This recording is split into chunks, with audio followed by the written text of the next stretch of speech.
The Magician Murders. Written by Josh Lanyon. Narrated by Kale Williams. Chapter 1. Rain flicked against the apartment windows in random, offbeat splash and dissolve. It was sort of soothing, and Jason had not had much sleep the night before, but he could not afford to drift off in the middle of a phone call with his boss.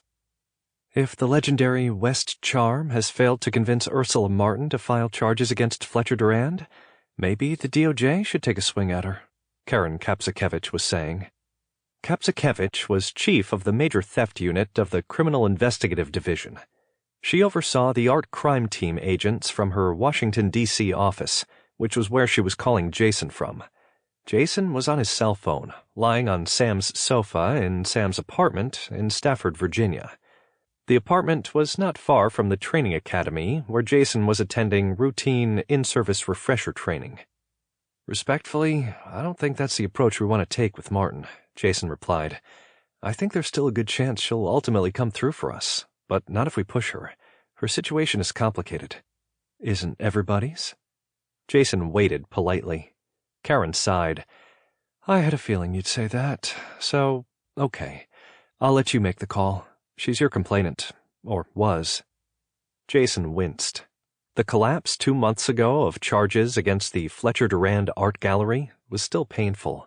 He had worked his ass off building a prosecutable case of fraud, grand larceny, and forgery, only to have the rug yanked out from under him when his original complainants had agreed to settle out of court with the Durands.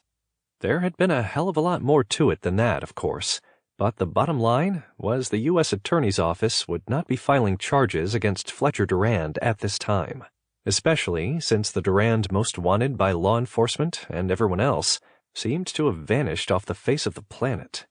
Not that Jason was so naive as to imagine hard work and determination alone ensured the successful prosecution of every case. Luck always played a role, and his luck had definitely been out. At least as far as the Durands were concerned. In other ways, his gaze traveled to a large Granville Redmond painting of California poppies beneath stormy skies, hanging on the opposite wall.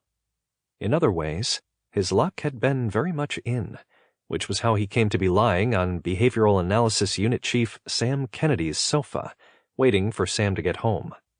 2 months ago, he'd feared his relationship with Sam had run its blink-and-you-missed-it course, but against the odds, here he was.